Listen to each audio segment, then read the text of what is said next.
आज मैं तुम लोगों को गणित विषय पढ़ाऊंगा। गोविंदा, अपनी हरकत बंद करो और अपना ध्यान इधर दो। तुम्हें समझ में नहीं आ रहा मैं क्या कह रहा हूं? जाओ वहां जाके मुंह सामने करके खड़े हो जाओ।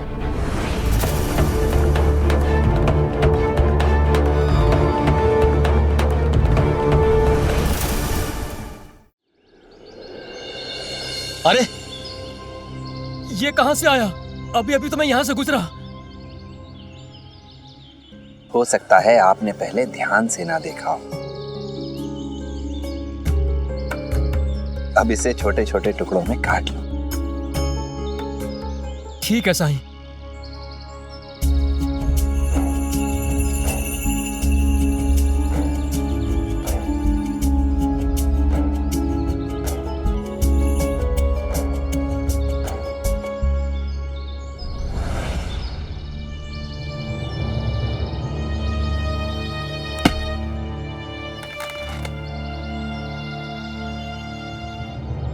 कुल्हाड़ी सीधी मारोगे तो लकड़ी में फंसी जाएगी। धार तिरछी रखो, फिर चलाओ। ठीक है साईं।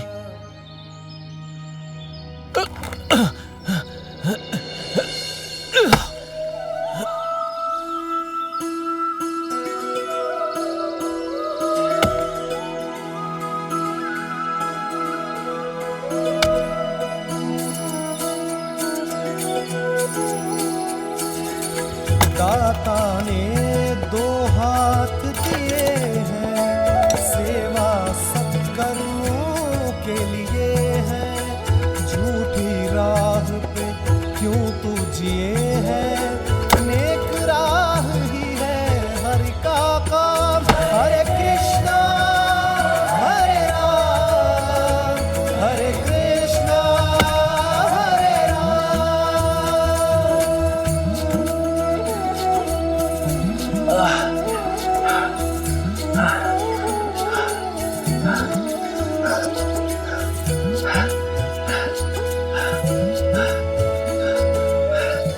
मुझे लगता है इतनी लकड़ी काफी होगी।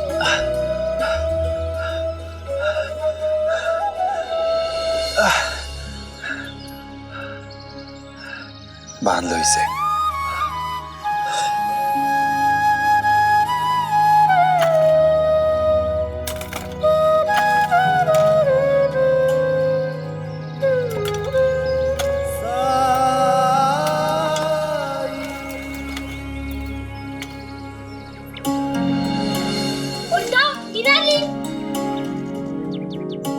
आज याद आ गई हमारी। कहाँ थे 2 दिन? मैं गुस्से में था। आई मुझे 2 दिन से बिना बात कर डांट रही थी, जबकि मेरी कोई गलती नहीं थी। पर आज सुबह से आई बहुत खुश है। उन्होंने ही मुझे तैयार करके भेजा है। आज से मैं भी तुम लोग के साथ पाठशाला में पढ़ूंगा। ये तो बहुत अच्छी खबर है।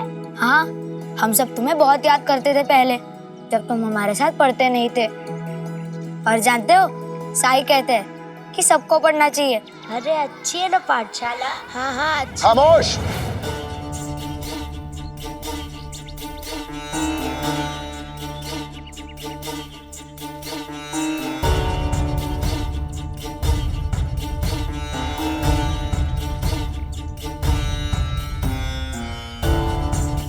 शोर मचाने के लिए आए हो तुम लोग यहाँ? सब्जी मंडी है क्या ये? अपना कान और दिमाग खोल के सुन लो तुम लोग। ये मेरी पाठशाला है, जहां कोई एक भी आवाज नहीं करेगा।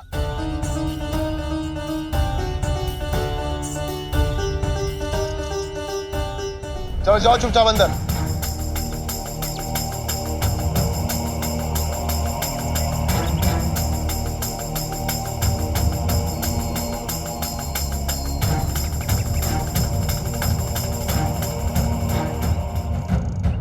सबसे शरारती गोविंदा ही है।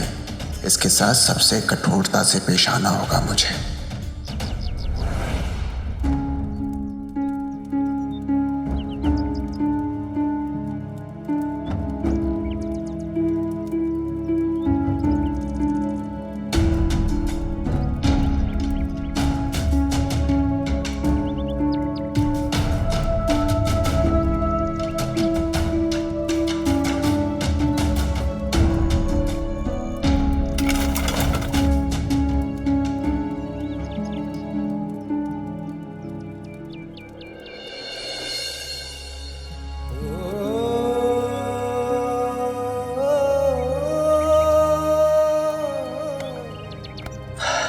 बहुत थक गए हैं ना आप? तुम ठीक हो? हाँ, लेकिन बहुत भूख लगी है। अरे भूख तो मुझे भी लगी है बहुत।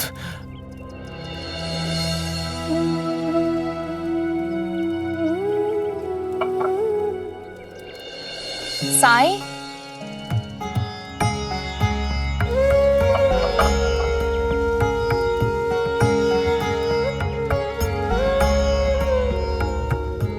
कैसी है मेरी बायजामा? ठीक हूं मैं।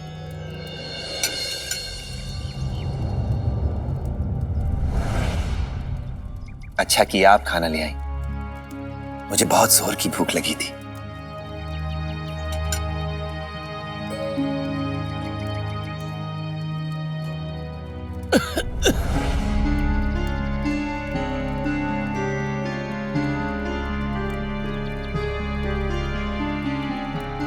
माफ करना, मैंने आप लोगों को देखा ही नहीं। खाना खाएंगे आप लोग? नहीं नहीं बायजामा, मुझे बहुत जोर की भूख लगी है। सारा खाना मैं अकेले ही खाऊंगा।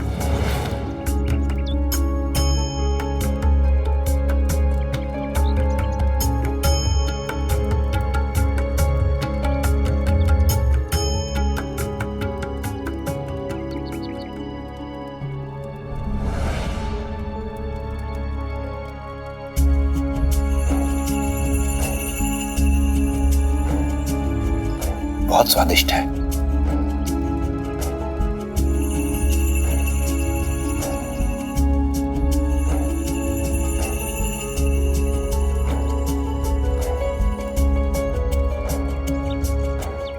अरे आपके बारे में तो सुना था, आप मिल बांट कर खाते हैं, सबकी मदद करते हैं आप बहुत दयालु हैं। लेकिन जो यहां आके देखा सब झूठ निकला। आपको तो औरों की तरह बस अपनी चलानी है। मुझसे मेहनत करवाई आपने, और जब खाने की बारी आई तो भूल गया मैं। जरा इस औरत को देखिए, तरस नहीं आता इसे भूखा प्यासा देखकर। लेकिन नहीं, आप पर तो कोई असर नहीं। आप पति पत्नी को खाना खिलाने की जिम्मेदारी मेरी नहीं है।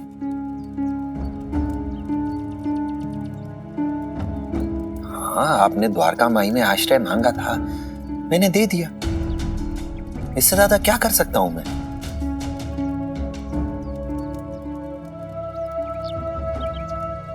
जितना समय जंगल में जाकर लकड़ियां काटने में बर्बाद किया मैंने, उतने समय में हम दोनों भीख मांगकर खा चुके होते और एक नींद भी सो चुके होते।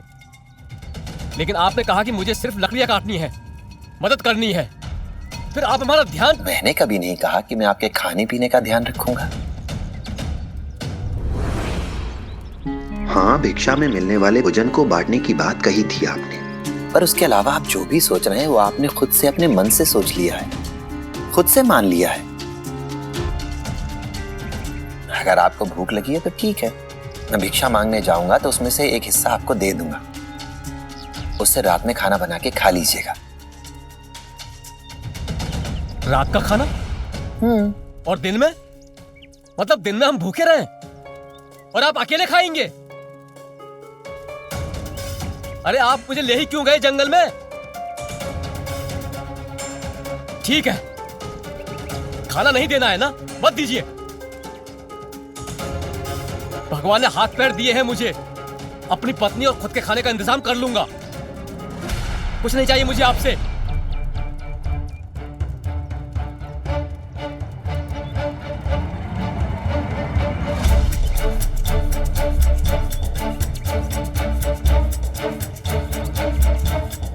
और आप कर भी क्या सकते हैं?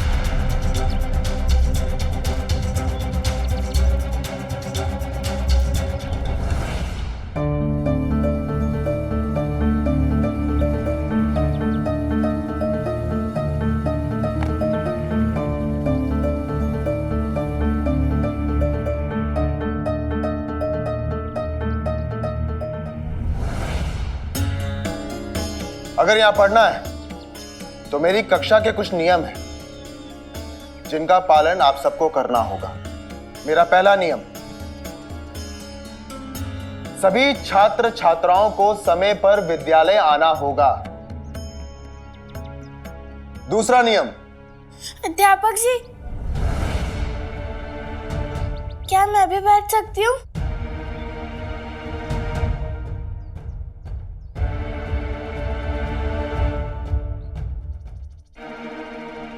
ये पाठशाला है, तुम्हारा घर नहीं कि जब मन करे आ जाओ। अध्यापक जी, वो आई ने एक काम दिया था, वो करते करते देर हो गई थी, मुझे माफ कर दीजिए। ऐसा कोई भी कारण यहां नहीं चलेगा। तुम कक्षा में प्रवेश नहीं कर सकती, तुम अपने घर जा सकती हो।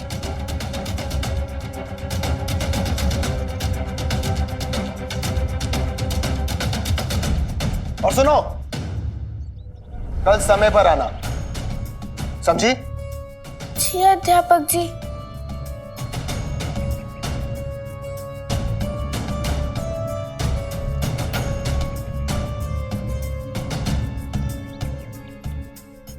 हाँ तो बच्चों, मेरा दूसरा नियम,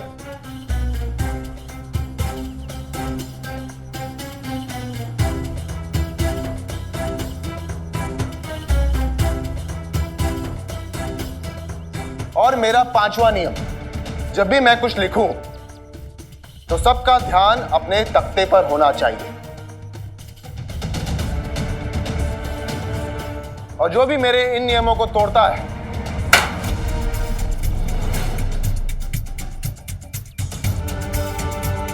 तो उसे ऐसी सजा मिलेगी कि वो जिंदगी भर याद रखेगा।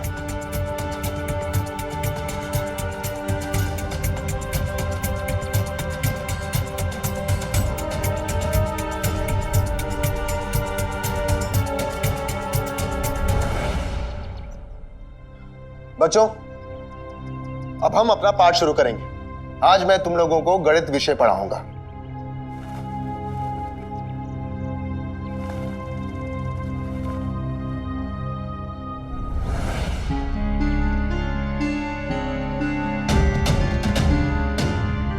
तो बच्चों, आज मैं तुम लोगों को संख्याओं का जोड़ सिखाऊंगा।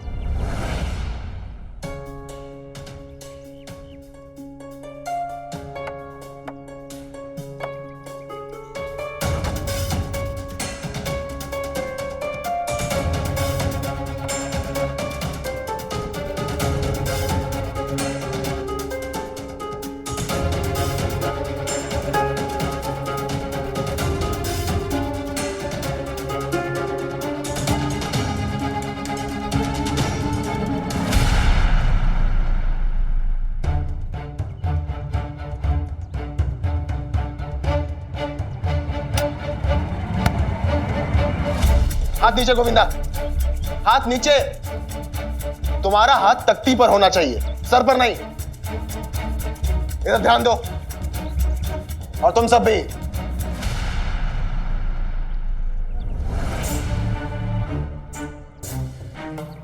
एक जोड़ एक मिलाकर 2।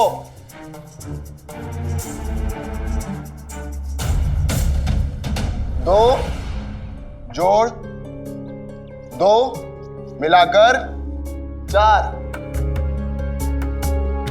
ऐसे ही 3 जोड़ 3 मिलाकर 6।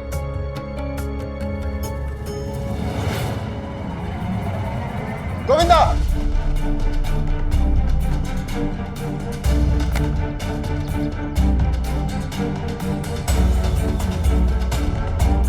मेरी बात समझ में नहीं आ रही तुम्हें? बंद करो अपनी ये बदमाशी। अध्यापक जी, मेरे सर में पता है भूसा भरा है, इसलिए तुम्हारी समझ में नहीं आ रहा कि मेरी कक्षा में अनुशासन कितना महत्वपूर्ण है। लेकिन तुम तो ढीठ हो, तुम ऐसे नहीं मानोगे। तुम्हें सबक सिखाना पड़ेगा। बाहर जब धूप में खड़े होगे और तुम्हारे पांव जलेंगे, तब तुम्हें पता चलेगा कि अध्यापक के साथ कैसे पेश आना चाहिए।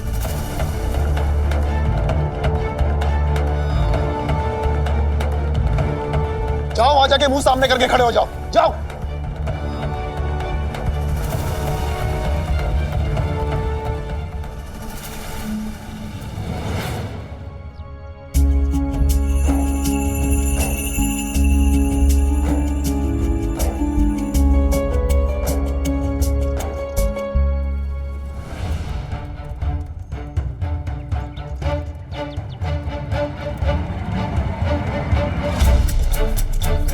ये लकड़ियां मैं लाया हूं जंगल से।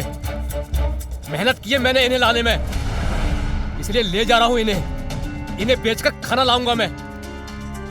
आपके खाने से बेहतर खाना खिलाऊंगा अपनी पत्नी को।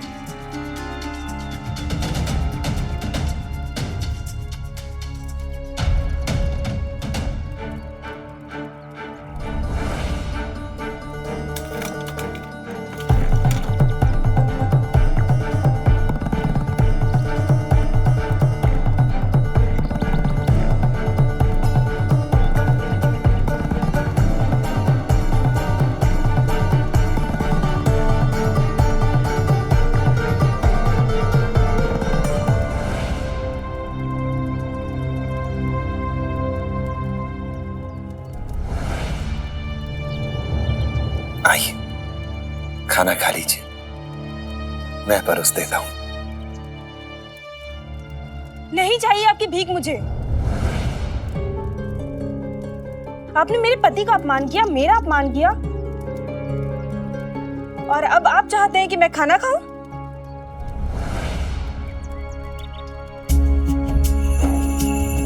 हाँ, मैं चाहता हूं कि आप खा लें,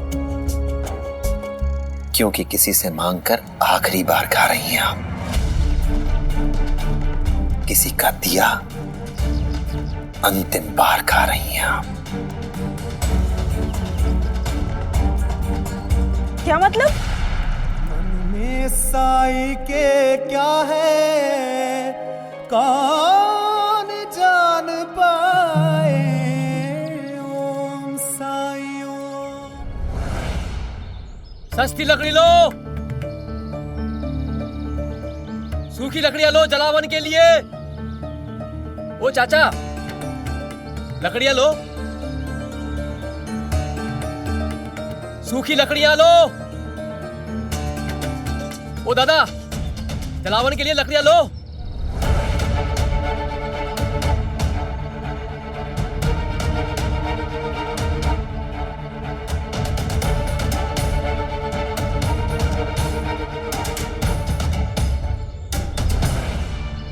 अरे भाऊ, ऐसे बैठ के चिल्लाने से कुछ नहीं होगा। हाँ, अगर घर घर जाके बेचोगे तो तुरंत बिक जाएंगे। ओ ताई, सूखी लकड़ियां लो जलावन के लिए। हाँ, दे दो ना।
क्या हुआ? बहुत धूप है, मेरे पैर जल रहे, मैं खड़ा नहीं हो पा रहा हूँ।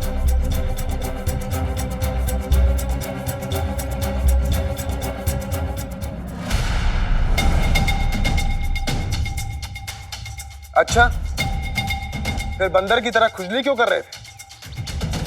मजाक उड़ा रहे थे? अब भुगतो। बच्चों, अपना ध्यान उधर नहीं, इधर लगाओ।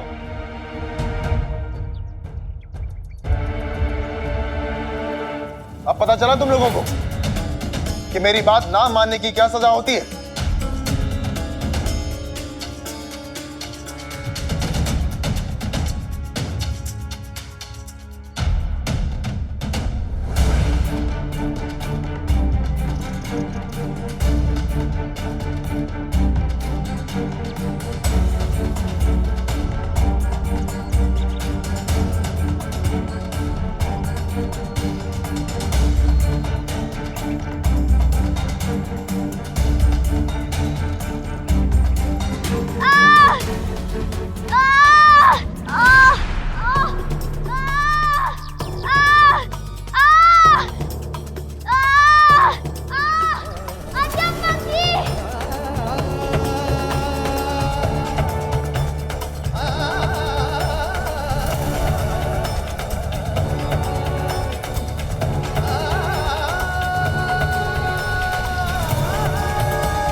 चलो।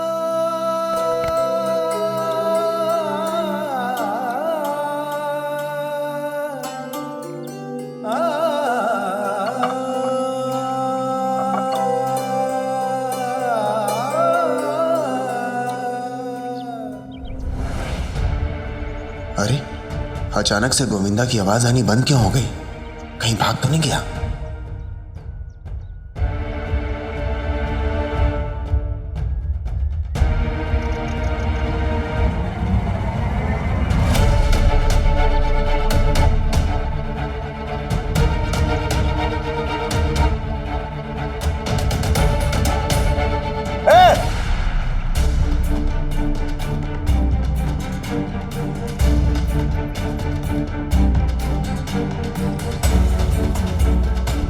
इसे मैंने दंड दिया है और मेरी अनुमति के बिना इससे मुक्ति देने वाले आप होते कौन हैं?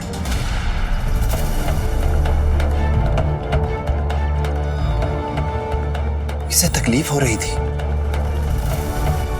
आपको तो नहीं हो रही ना? और आप क्यों मेरे काम में टांग अड़ा रहे हैं? मैं एक अध्यापक हूं।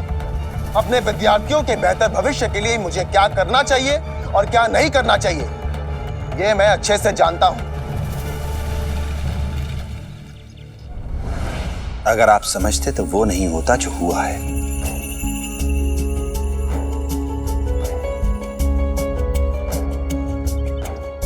क्या मतलब है आपका? गोविंदा ने कक्षा में क्या किया ये तो आपने देखा, मगर ये नहीं समझ सके कि इसके पीछे क्या कारण है। अच्छा, मैं यहां होकर भी अनजान रहा और आप यहां ना होते हुए भी सब कुछ जान गए। अंतर्यामी, सर्वव्यापी, जय हो, जय हो। अध्यापक जी वो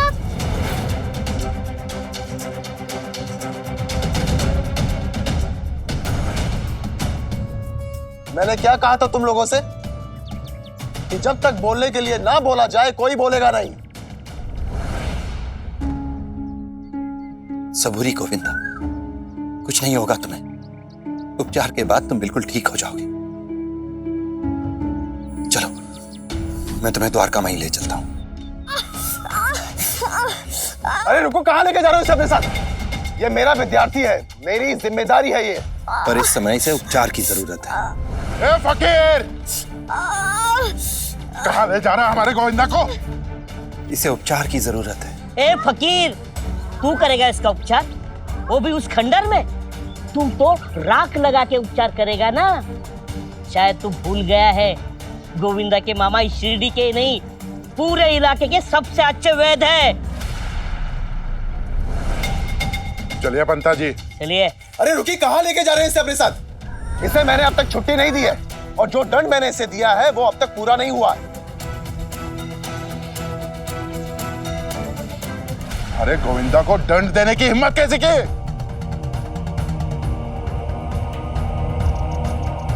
चलिए पंता जी।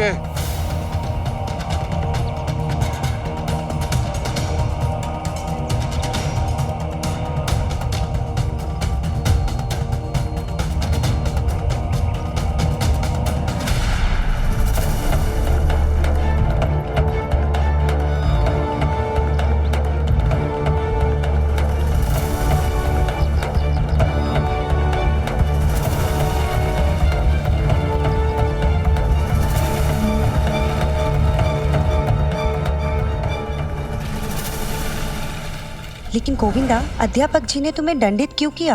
बहुत खुजली हो रही थी मामी की। अध्यापक जी ने मना किया था, लेकिन वो खुद को रोक ही नहीं पाया, तो अध्यापक जी ने गुस्से में आकर मुझे सजा दे दी। आज सुबह आई ने जो मेरे सिर पर तेल लगाया, ये शायद उसके कारण हुआ है।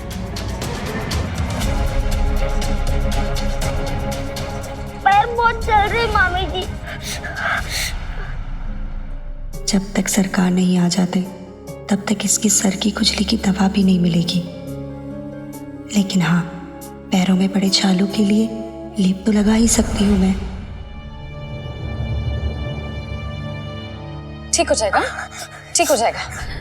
पंता जी, ये नया अध्यापक खुद को क्या समझ रहा है? सरकार को आने दो, उन्हें सब बताएंगे। चलिए चलिए।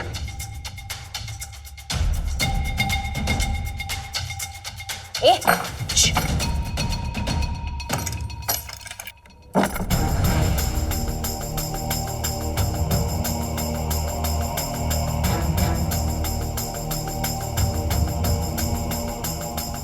तुम दोनों दादा से कुछ नहीं कहोगे।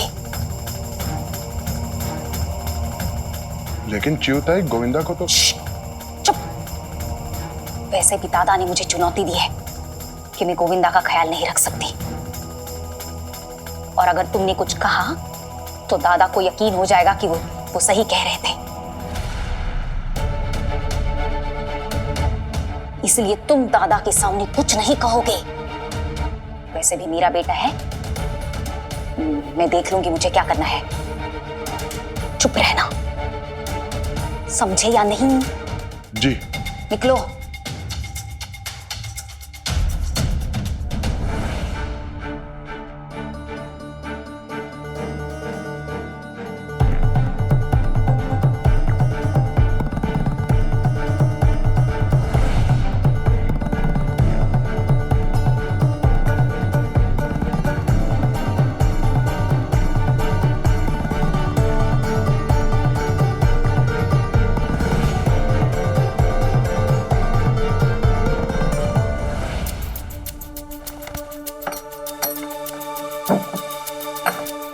गोविंदा, बहुत तकलीफ हो रही है। सब ठीक हो जाएगा हाँ बेटा? मतलब आई का सारा प्यार और मेरा ध्यान रखना वो इसलिए कि आई मामा जी को दिखाना चाहती है, इसलिए नहीं कि आई मुझसे सच में प्यार करती है। अरे वैनी, तुम्हें मना किया है ना मैंने। मैं अपने बच्चे की देखभाल कर सकती हूँ, तुम क्यों लाई है? मैं लगा लूंगी लेप, वरना दादा कहेगा सब कुछ तुम ही करती हो, मैं कुछ करती ही नहीं हूँ। च्यूताई, मैं तो बस वो। अरे बस तुम करो, मैं लगा लूंगी, तुम जाओ। वैनी जाओ।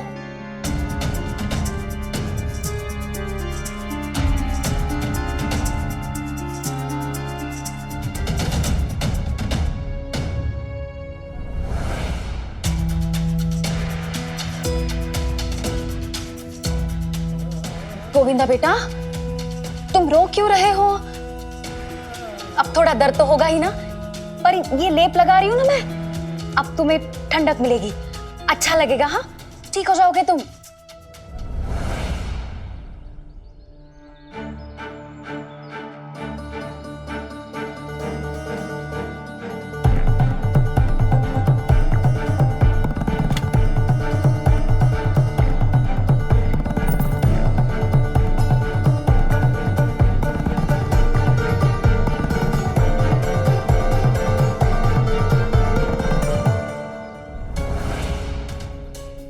उम्मी से ज्यादा पैसे कमा लिए मैंने लकड़ियां बेच के। अब दिखाता हूं साईं को।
ये पैसे क्यों गिरा रहे हैं आप? किराए नहीं दिए हैं आपको, किराया समझकर रख लीजिए। आज हम यहाँ रुके हैं ना उसकी एवज में, क्योंकि आपका एक भी एहसान नहीं चाहिए मुझे।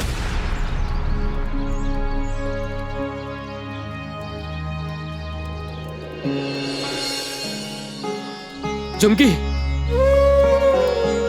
ये देख तेरे लिए कितने सारे पकवान लेकर आया हूं मैं। ये झुमका बाखर, ये लड्डू, ये पकौड़े, जलेबी, सब तेरे लिए हैं। चलो मिलकर खाते हैं। वो मुझे पता है तू सुबह से भूखी है। मैं जल्दी आना चाहता था पर लकड़ियां बेचने में देर हो गई। पर मैं भी डटा रहा। इस साई को सबक जो सिखाना था, काम पूरा होते ही गिरगिट की तरह रंग बदल लिया इसने। मतलब ही इंसान फकीर के भेष में ढोंगी।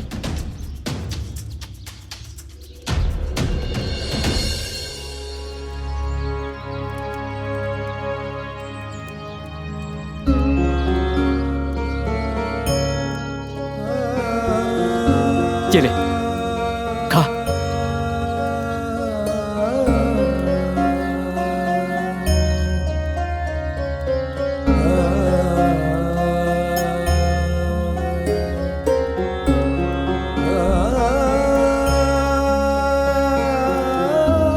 तुम भी खाओ। मैं तो कब का खा चुकी। आपने सुबह से कुछ भी नहीं खाया है, आप खा लीजिए। खा चुकी? भीख मांगने गई थी, फिर खाना?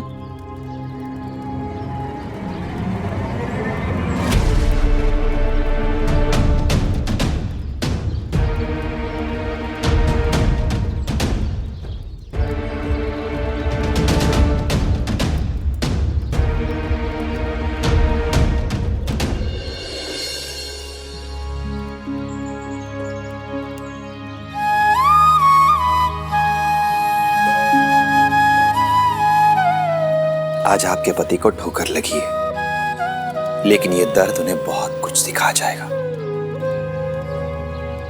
तकलीफ पहुंची है उन्हें मानसिक रूप से भी और शारीरिक रूप से भी, लेकिन ये उनके लिए बहुत बड़ा सबक है। सबसे पहले तो इसने उनके आत्मसम्मान को जगा दिया। दूसरी बात, लकड़ियां कैसे काटी जाती हैं ये सीख गए वो। आज के बाद आपको कभी भी भीख मांगकर गुजारा नहीं करना पड़ेगा, भूखे नहीं सोना पड़ेगा आपको। यही चाहती थी ना कि आप और आपके पति आत्मविश्वास से, आत्मसम्मान से जिए, आपको किसी के आगे हाथ ना फैलाना पड़े। यही कहती थी ना आप कि आपको भीख मांगना अच्छा नहीं लगता है, लोग आपको भिखारी कह के बुलाएं, ये आपको पसंद नहीं है। पर चंदू ने हर बार मेहनत करने के बजाय गांव बदलना पसंद किया। पर आप परेशान मत होइए, आज से आपकी सारी उलझन खत्म हो गई है। आपके पति ने दिन भर लकड़ियां काटी हैं और अब उन्हें बेचकर अपने जीवन की पहली कमाई लेने गया है वो।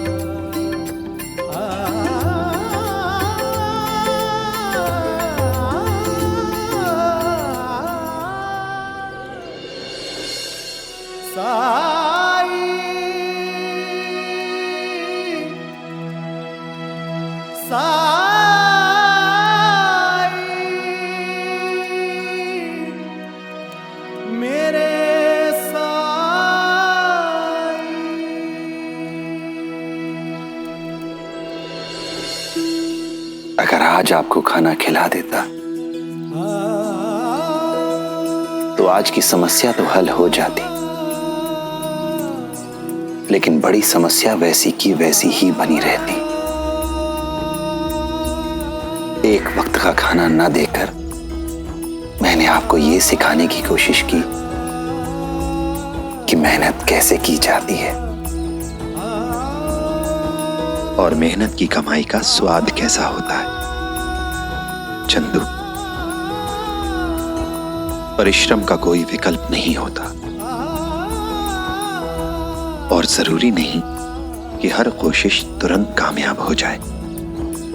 हिमखंडों की बर्फ पिघलकर बूंद बूंद जल बनता है और उसके बाद विशाल नदी प्रवाहित होती है। नदी की यात्रा कठिन भी है और लंबी भी, पर फिर भी ये संभव है। जानते हो क्यों? क्योंकि नदी आत्मनिर्भर है, बहने का प्रयास तो करना ही होगा। पहला कदम उठाना ही होगा।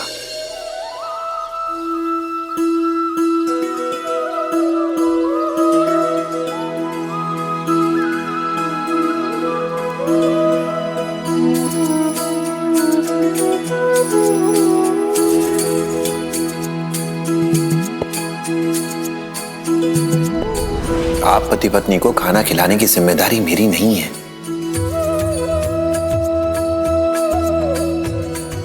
हाँ, आपने द्वारका माई में आश्रय मांगा था, मैंने दे दिया।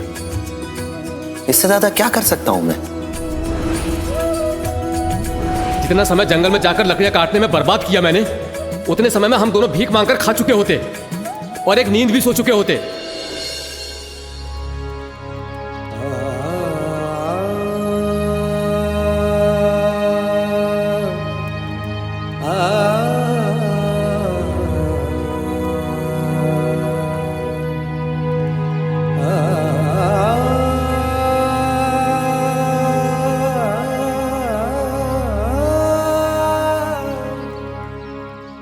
मैं बच्चा था तब आपने आजोबा को भीख मांगते देखा, अपने बाबा को भीख मांगते देखा, और बचपन से ही मैं भी भीख मांगने लगा। मेहनत किस चिड़िया का नाम है, ये ना तो सीखा ना किसी ने सिखाया। मेहनत की रोटी का स्वाद क्या होता है ये नहीं जानता था। बस हम इतना जानते थे कि लोग हमें भिक्षा देते जरूर हैं, पर सम्मान के साथ नहीं। और यह मेरी झुमकी को पसंद नहीं था। यह हमेशा मुझे परेशान करती थी कि इज्जत से जीना है। जब आपके बारे में सुना कि आप सबको अपनी शरण में लेते हैं, लोग आपकी इज्जत करते हैं, मैंने सोचा कि आपके साथ रहेंगे तो सब हमारी भी इज्जत करेंगे, हमें भी खाना मिलेगा बिना किसी तिरस्कार के। लेकिन मैं अब जान गया हूं कि लोग आपकी इतनी इज्जत क्यों करते हैं। मुझे एहसास हो गया है कि आप कुछ भी क्यों करते हैं, किस लिए करते हैं। आपके हर काम करने ना करने में लोगों की भलाई छुपी होती है। आपने मुझे नया हुनर दिया है तोहफे में, परिश्रम का महत्वपूर्ण पाठ पढ़ाया है जिसे मैं जिंदगी भर याद रखूंगा। क्योंकि अब मेरी जिंदगी बदल जो गई है। अब मैं सिर उठाकर समाज में जी सकूंगा, मेहनत की रोटी खा सकूंगा। समाज में मेरी और मेरी पत्नी की इज्जत होगी। आपने इतना कुछ दिया है साईं, अगर मैं आपका शुक्रिया अदा भी करूं तो आपका अपमान होगा। अगर मैं आपके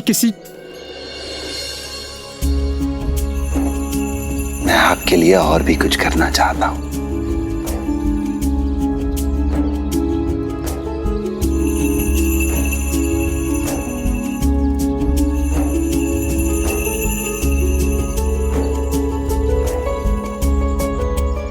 और आपको स्वीकार करना होगा। साईं, आप इतना कुछ तो कर चुके हैं, और क्या करना चाहते हैं? आओ मेरे साथ।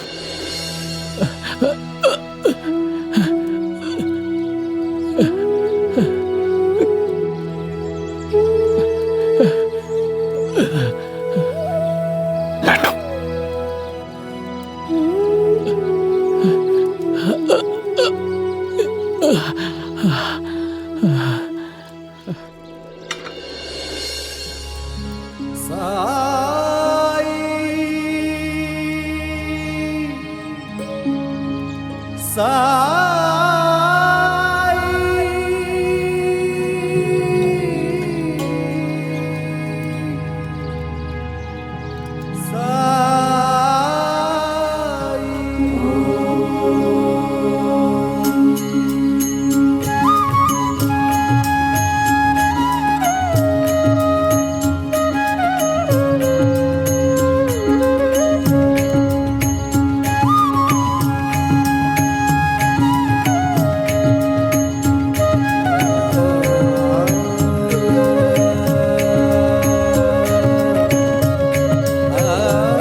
साईं आप ये क्या कर रहे हैं? जंगल में तुम्हारे पैर में मोच आ गई थी ना, ये लगाने से ठीक हो जाएगी।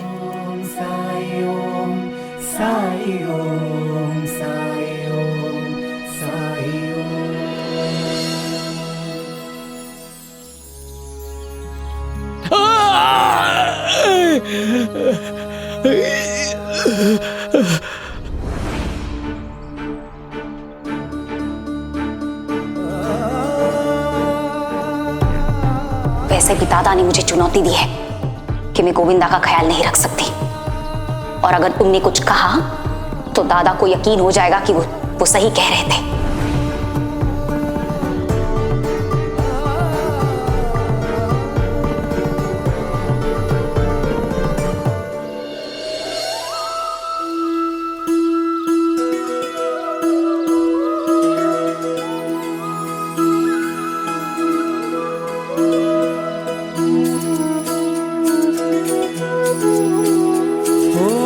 जिसके हृदय में दया भरी हो, करुणा में जो सर्वोपरि हो, निर्बल का जो बने सहारा, हृदय वही तो हरि का धाम। हरे कृष्णा हरे राम, हरे कृष्णा हरे राम। जाति धर्म का भेद नहीं हो, मानवता में छेद नहीं हो, टंटा पखेड़ा खेद नहीं हो, तीरथ वही है पावन ग्राम। हरे कृष्ण हरे राम, हरे कृष्ण हरे राम।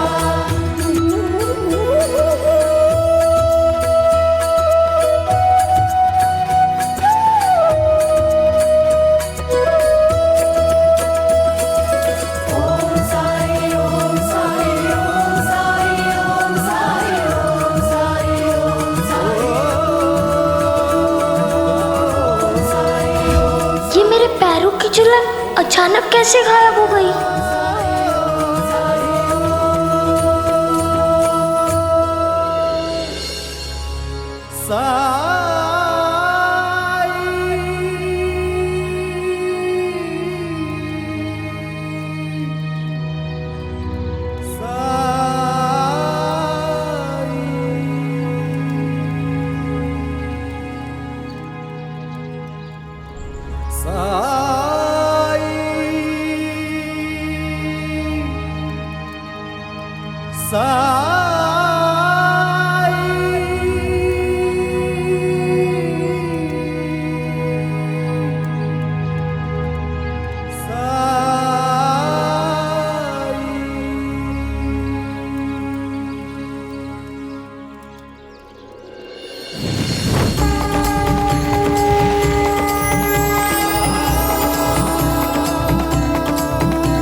आत्मनिर्भरता आत्मसम्मान का आधार है, ये कभी मत भूलना चंदू।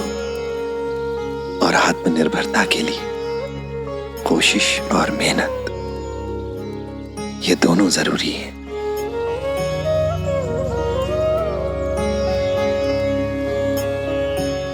साईं, हम आपसे वादा करते हैं कि आपके दिखाए रास्ते पर चलेंगे, चाहे कुछ भी हो जाए। इसे अपने पास रखो। वो कहते हैं किस्मत जिसको कल का फल है। तुम्हारी मेहनत की पहली कमाई है ये। तुम्हारी आत्मनिर्भरता तुम्हारे आत्मसम्मान का प्रतीक। अच्छे कर्म किए जाए तो जीवन सफल है। ओम साई ओम साई ओम साई ओम साई ओम साई ओम साई ओम। राम जी भला करें।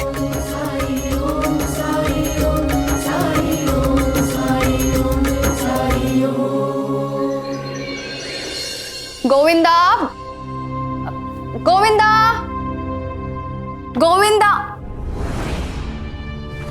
अरे वाह, आज मेरा राजा बेटा खुद से तैयार हो गया। अच्छा है, अब चल मैं तेरे बाल संवार देती हूँ। तू जब इतना खुद किया है तो बाल भी खुद संवार लूंगा।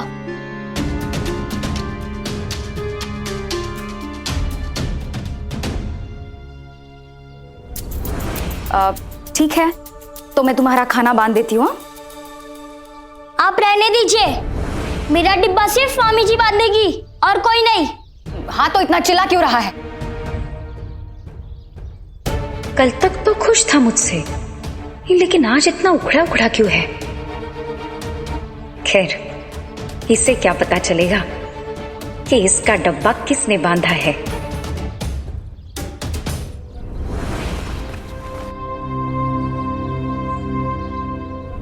साई ने कहा था कि आई मुझसे प्यार करती है, लेकिन मैं जानता हूँ आई जो भी कर रही है मामा जी को दिखाने के लिए।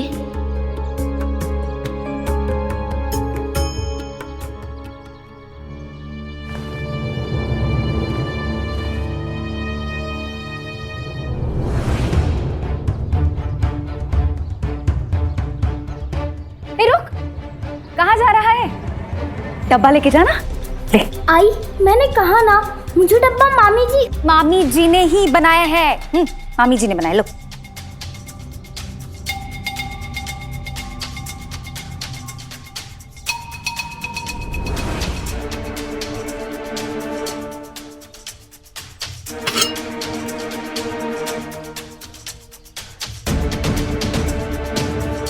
अगर ये डब्बा मामी जी ने दिया होता तो इसके अंदर मूली की सब्जी नहीं होती, क्योंकि मामी जी जानती है मुझे मूली नहीं पसंद और ना ही मूली की सब्जी। नहीं चाहिए आपका दिया हुआ डब्बा।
च्युताई, ऐसा मत कीजिए, बच्चा है वो।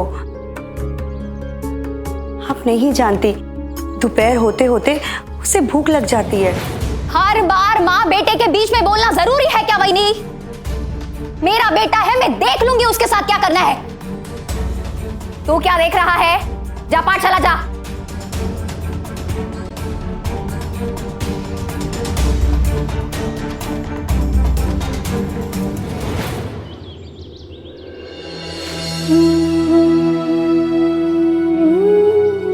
राम जी भला करे। साई, आज जल्दी आ गए।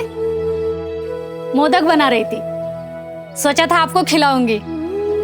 खैर, जैसे बन जाएगा वैसे ही द्वारका में मैं लेके आऊंगी। क्या आप मुझे एक कच्चा मोदक दे सकती हैं? हाँ, दे सकती हूँ, पर आप कैसे खाएंगे?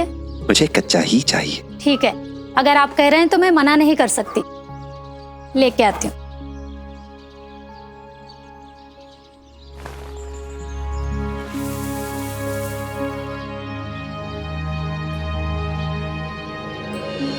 बस मन में साई के मुझे एक ही चाहिए। कौन जान पाए। ओम साई ओम साई ओम साई ओम। राम जी भला करे। ओम साई ओम साई ओम।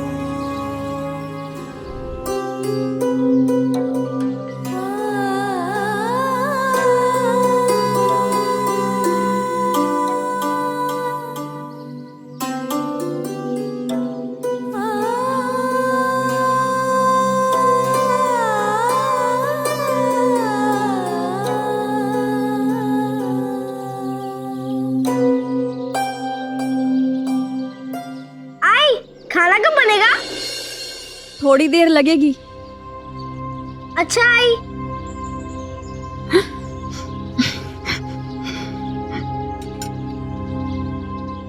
बाबा कब आएंगे?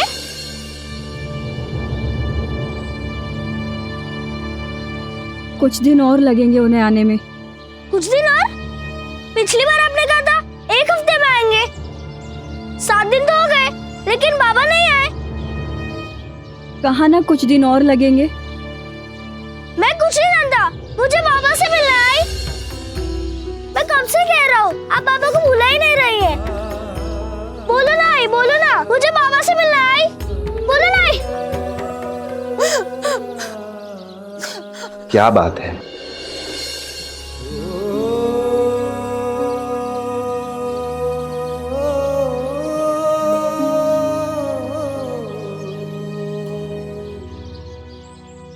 मुझे कुछ समझ नहीं आ रहा, मैं क्या करूं साईं। इसके बाबा का 1 सप्ताह पहले देहांत हुआ है और ये अब उनसे मिलने की जिद ठाने हुए हैं। इस नासमझ को मैं समझाऊं भी तो क्या। इसके बाबा अब कभी लौटकर नहीं आने वाले। मैं खुद ये बात समझ नहीं पा रही, तो इसे कैसे समझाऊं, कैसे?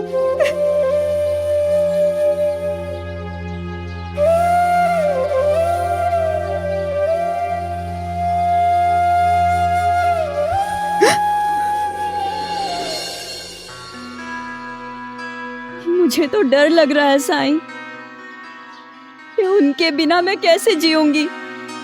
मुझे और मेरे बेटे को सहारा देने वाला इस दुनिया में कोई नहीं है साईं। सब जगह अंधेरा ही अंधेरा है।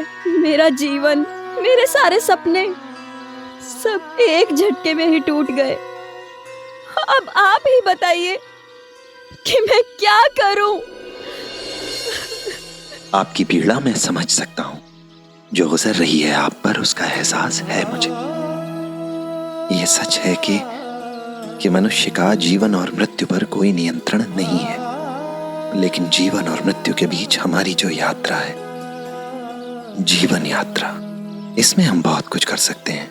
अभी जो आप करेंगी वही आपका और आपके बच्चे का भविष्य निर्धारित करेगा। मैं अकेली जान क्या कर सकती हूँ, और अगर मैं कुछ करती भी हूँ तो ये बात मैं अच्छे से जानती हूँ कि इससे मेरे जीवन में कभी खुशियाँ वापस नहीं आने वाली। मेरा जीवन, मेरा सारा संसार तो मेरे पति से था। उनके जाते ही मेरी तो दुनिया ही उजड़ गई। अगर मेरे पास उनकी ये निशानी, उनकी औलाद नहीं होती तो मैं भी अपनी क्या जान। आप इस टोकरी से मुझे एक आलू और एक प्याज दे सकती हैं?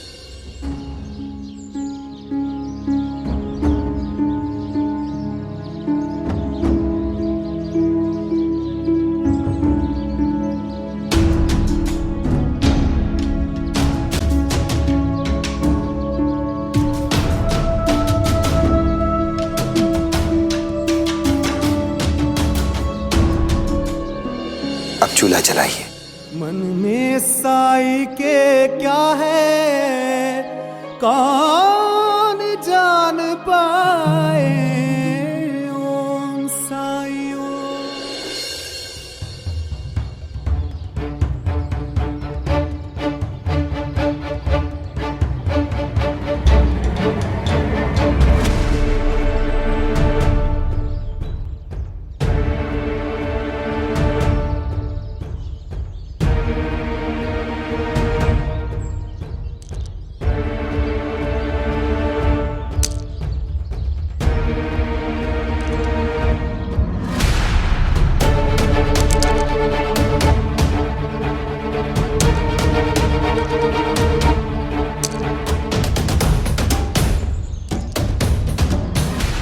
गोविंदा, पत्थर किससे मार रहे हो? लगता है कल की सजा कुछ कम थी, तभी मेरे बताए हुए नियम तुम्हें याद नहीं है, वरना यहां खड़े होकर मटर गश्ती नहीं कर रहे होते। तुम्हें याद है ना, पाठशाला देर से पहुंचने पर क्या सजा मिलेगी? अगर तुम्हें लगता है कि तुम कुलकर्णी सरकार के भांजे हो तो तुम बच जाओगे, तो इस भ्रम में मत रहना। चलो पाठशाला चलो।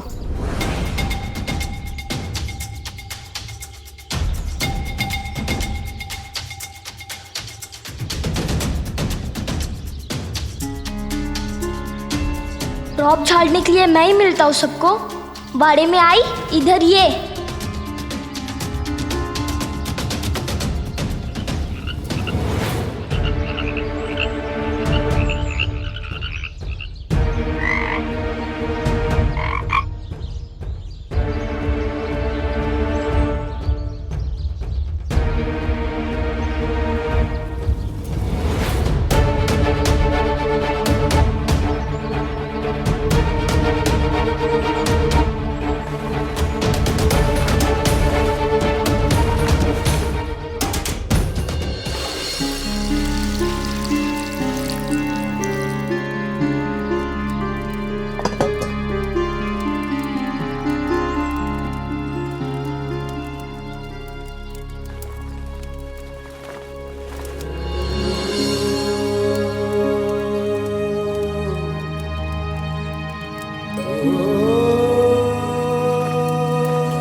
ये आप क्या कर रहे हैं साईं? सबूरी, बस कुछ देर और, फिर सब समझ में आएगा।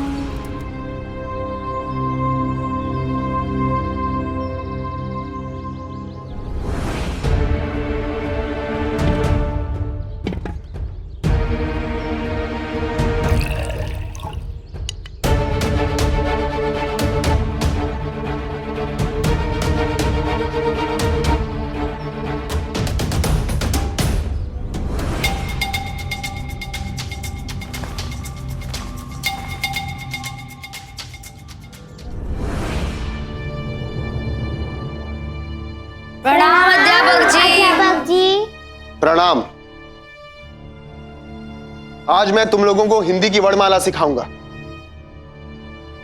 अपनी अपनी तख्तियां बाहर निकालो।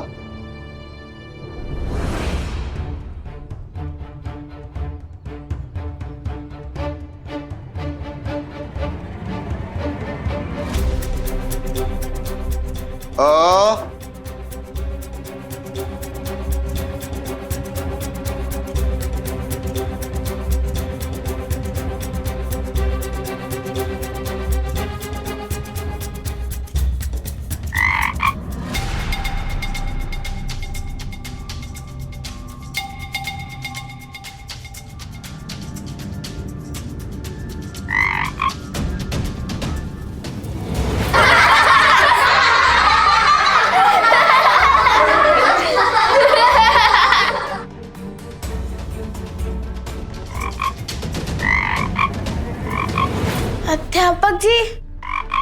क्या है?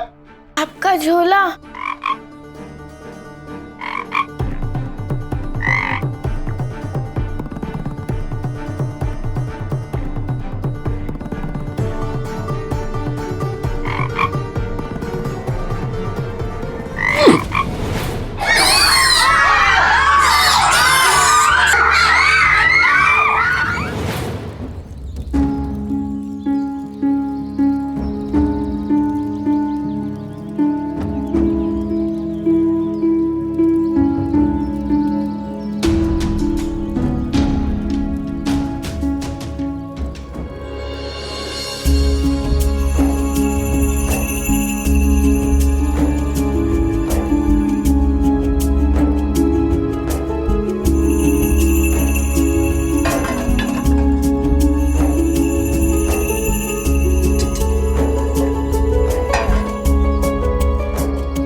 बस कुछ देर और, फिर सब ठीक हो जाएगा।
क्या देख पा रही हैं आप?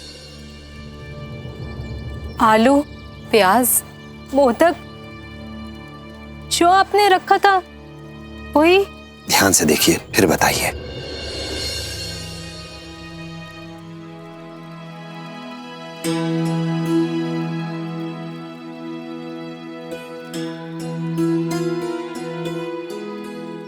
सब अच्छी तरह पक गए हैं। आलू, प्याज और मोदक तीनों को एक ही बराबर गर्म पानी मिला, एक ही भाप मिली।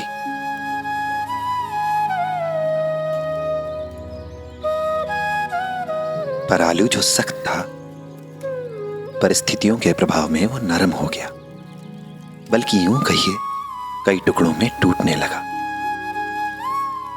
प्याज जो गहरे रंग का था, भाप के प्रभाव से उसका रंग फीका पड़ गया।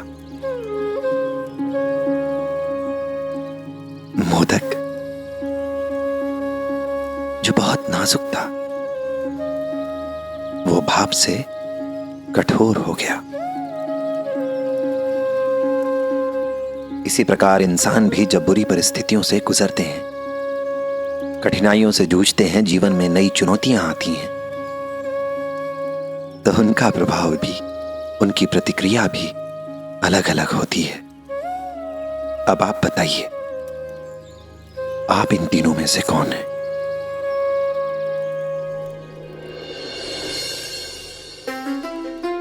जब तक हमारे जीवन में सब अच्छा चलता रहता है, ठीक ठाक चलता रहता है, तब तक सब ठीक ही होता है। हमारा ध्यान परिस्थितियों की ओर नहीं जाता। लेकिन जब हालात बदलने लगते हैं, हमें चुनौतियों का सामना करना पड़ता है, तब हमें क्या करना चाहिए? क्या इस आलू की तरह होना चाहिए जो शुरुआत में तो सख्त था, पर परिस्थितियों के प्रभाव में नरम हो गया, टूटने लगा? या फिर इस प्याज की तरह होना चाहिए जो भाप के प्रभाव में आया और उसने अपना रंग खो दिया? या फिर इस मोदक की तरह होना चाहिए? बुरी परिस्थितियों से पहले उसका स्वभाव नरम था, परिस्थितियां बदलने पर न केवल इसने अपने स्वाद को बचाया, बल्कि खुद को परिस्थितियों को झेलने के लिए कठोर भी कर लिया। एक बात जानती हैं आप, अच्छी बुरी घटनाएं हम सबके जीवन में घटती हैं, लेकिन सच जानती हैं, सच ये है कि घटनाएं हमारे जीवन की दिशा निर्धारित नहीं करती, बल्कि हमारे जीवन की दिशा इस बात से निर्धारित होती है कि जीवन के उस अच्छे बुरे समय में हम अपने आप को कैसे संभालते हैं, क्या प्रतिक्रिया देते हैं। जीवन के उस मुश्किल वक्त में भी हम जीवन की बेहतरी के बारे में कैसे सोचते हैं।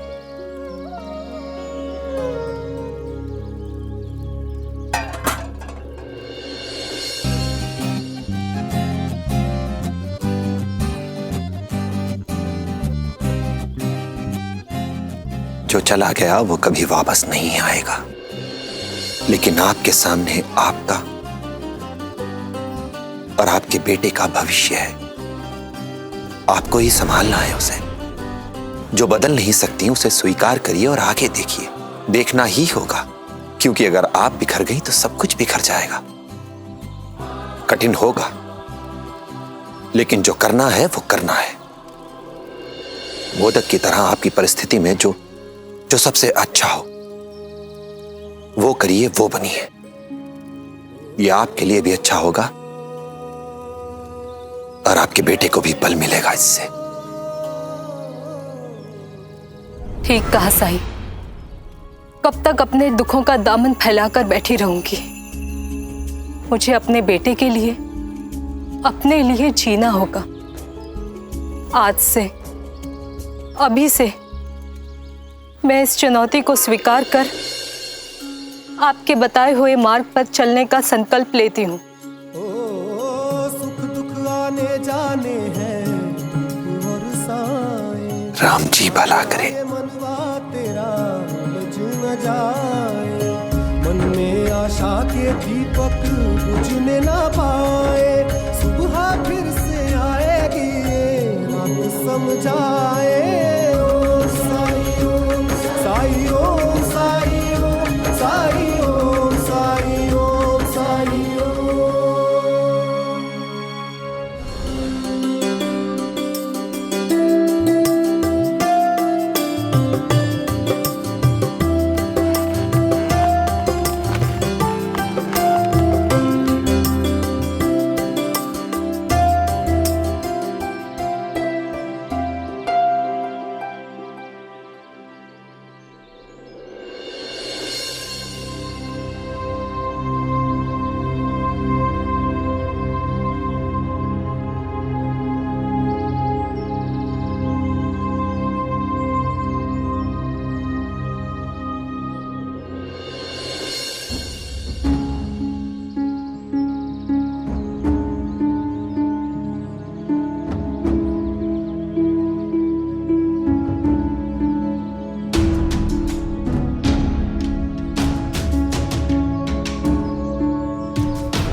सारे बच्चे कहां चले गए?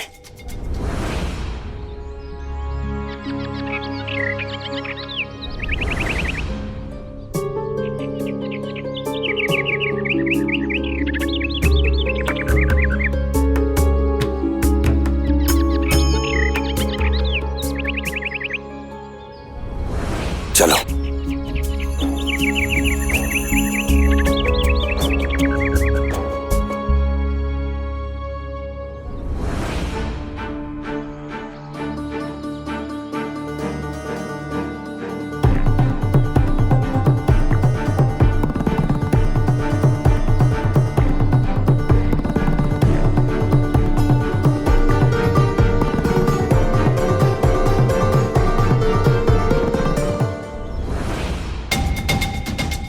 अरे सुनो, तुमने बच्चों को देखा क्या इधर?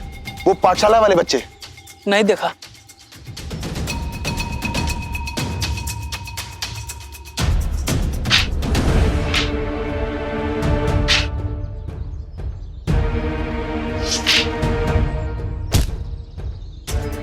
क्या हुआ उद्धव?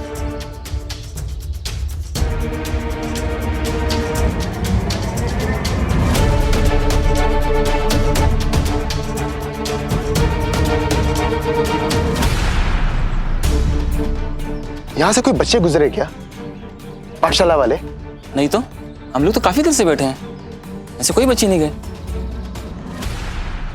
जमीन निकल गई या आसमान खा गया उन्हें? क्या जवाब दूंगा मैं गांव वालों को? गांव के किसी आदमी ने नहीं देखा उन्हें जाते हुए। ये बच्चे भी ना सरदर्द होते हैं सबके सब।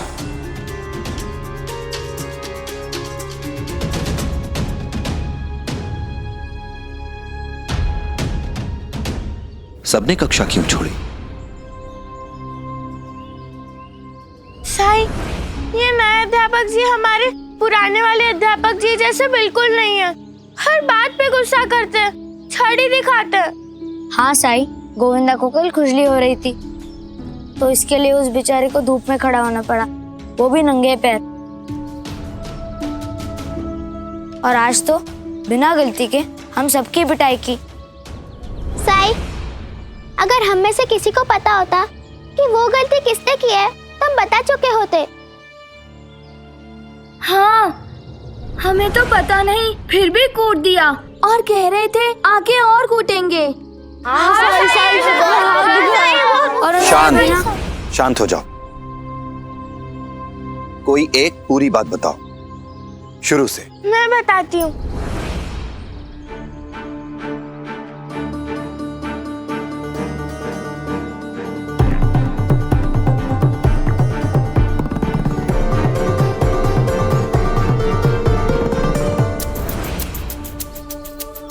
पंता जी, ये साईं बच्चों के साथ क्या कर रहे हैं? हाँ अंता जी, बच्चों को तो पाठशाला में होना चाहिए था। अगर बच्चे यहाँ आए तो वो श्रीकांत किधर है? अंग्रेज सरकार से किस बात के पैसे ले रहे हो? इससे गैर जिम्मेदार अध्यापक से तो अच्छा है कि हम दोनों ही बच्चों को पढ़ाते। सही कहा पंता जी।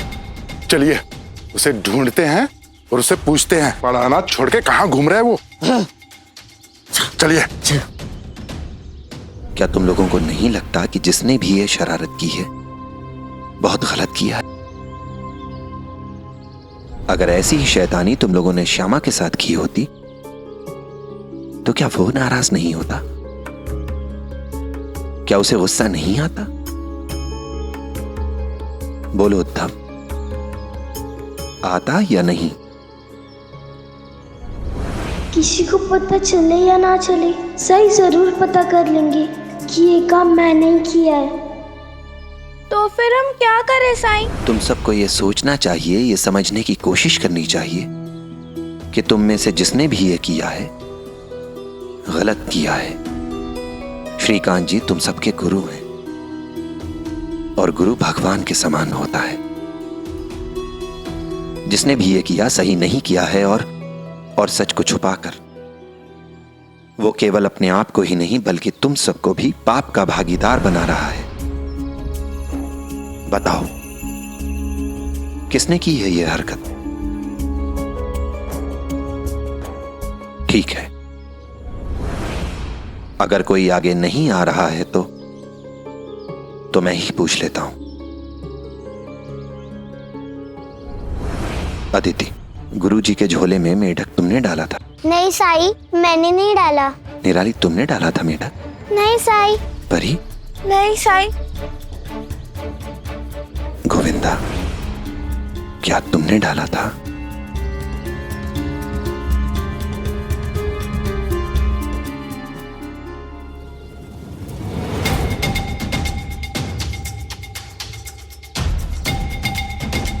अध्यापक जी, बच्चों को छोड़कर कहाँ पे घूम रहे हो? बच्चे पाठशाला में नहीं है, बिना बताए कहीं चले गए, उन्हें ढूंढ रहा हूं। क्यों नहीं जाएंगे? साईं के साथ में मस्ती जो करनी है सबको। क्या साईं के साथ? बच्चे पाठशाला छोड़कर साईं के साथ क्या कर रहे हैं? ये तो साईं बताएगा। अध्यापक जी, साई ने ही सारे बच्चों को पाठशाला से बाहर आने के लिए कहा होगा। उसकी तो पुरानी आदत है सबके मामले में टांग अड़ाने की, सबको भड़काना, सबके दिमाग में उल्टी सीधी बातें भरना, ताकि किसी के भी आने से उसका महत्व कम ना हो। आप यहाँ पे नए हो ना, इसीलिए सचेत कर रहा हूँ, सावधान कर रहा हूँ। साई से दूर रहने में ही आपकी भलाई है। अरे रुको, कहाँ लेके जा रहे हो इसे अपने साथ? ये मेरा विद्यार्थी है, मेरी जिम्मेदारी है ये। पर इस समय इसे उपचार की जरूरत है। आप सही कह रहे हैं, कल उसने मेरे काम में भी दखल दी थी। आज मैं उसे बताऊंगा कि मैं कोई आलतू फालतू नहीं हूं। ब्रिटिश सरकार द्वारा नियुक्त सरकारी अध्यापक हूं मैं। कानून मेरे साथ है। किसी की भी इतनी औकात नहीं है कि वो जो चाहे मेरे साथ कर सकता है।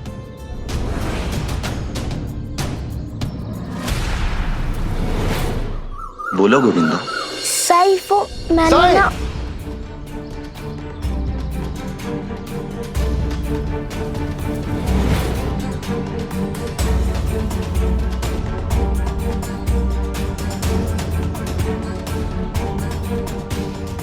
ये क्या मजाक लगा के रखा है आपने साईं? अब क्यों मेरे बच्चों को पाठशाला से उठाकर यहां लेकर आए? आखिर क्या परेशानी है आपको मुझसे? आप क्यों मेरे काम में हस्तक्षेप कर रहे हैं? अध्यापक जी, साई ने हमने मैंने तुमसे पूछा? तुमसे पूछा मैंने साई से पूछा। तुम साई हो? अब अगर तुम में से किसी ने भी बीच में बोला तो कल पूरा दिन धूप में खड़ा रहना होगा, वो भी नंगे पैर।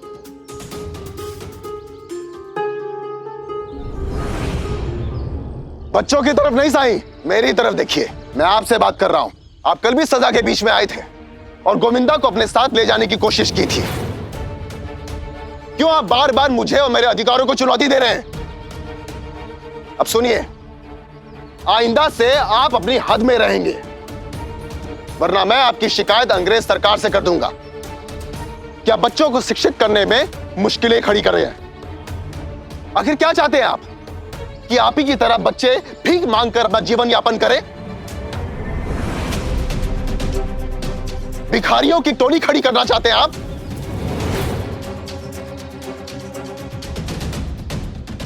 साई को कुछ मत कहिएगा।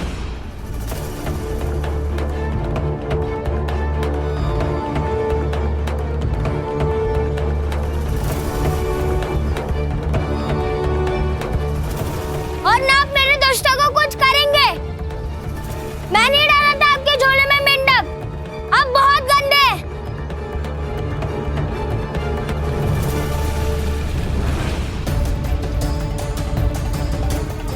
तुमने डाला था? तुम्हारी वजह से हमने मार खाई। हम सब बुद्धू हैं जो तुम्हारी बात सुनकर पाठशाला से निकल आए। गोविंदा ने पाठशाला से जाने के लिए तुम्हें उकसाया था? जी अध्यापक जी, इसमें साई की कोई गलती नहीं। ये सब क्या हो रहा है? गोविंदा ऐसा क्यों कर रहा है? मंथन, अमृत निकलने से पहले विष का निकलना जरूरी है। हरिओम हरिओम।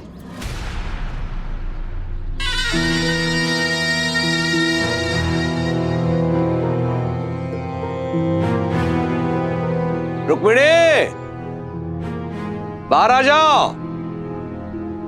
तुम्हारे भांजे ने कोई नया कांड किया है।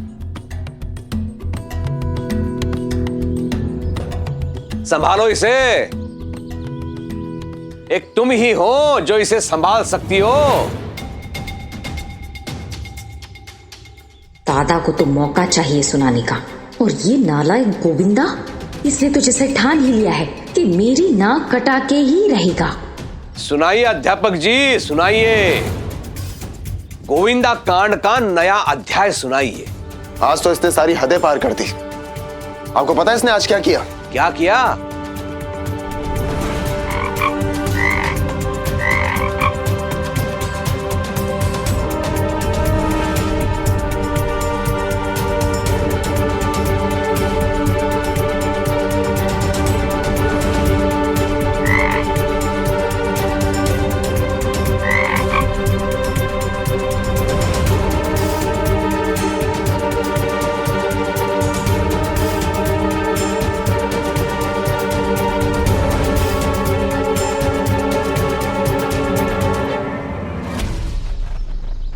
दुख होता है सुनकर अध्यापक जी, गर्दन झुक जाती है। बच्चा है ये, एक बच्चा कैसा व्यवहार करे ये निर्भर करता है उसके मां के दिए गए संस्कारों पर।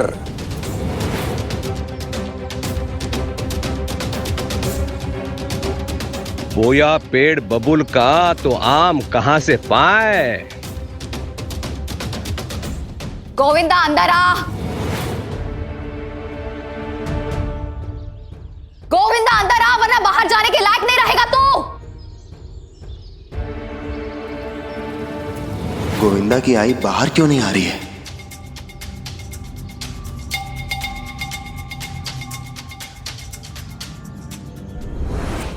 रुक जाओ, उन दोनों के बीच में हस्तक्षेप नहीं करोगे तुम।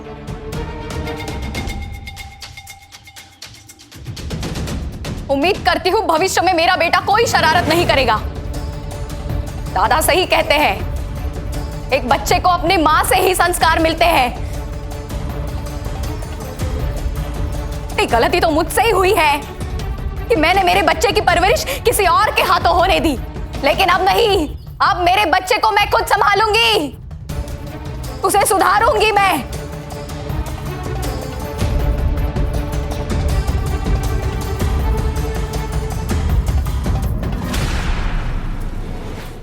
धार्मिक वीडियो सबसे पहले देखने के लिए हमारे चैनल को सब्सक्राइब करें और बेल आइकन दबाएं।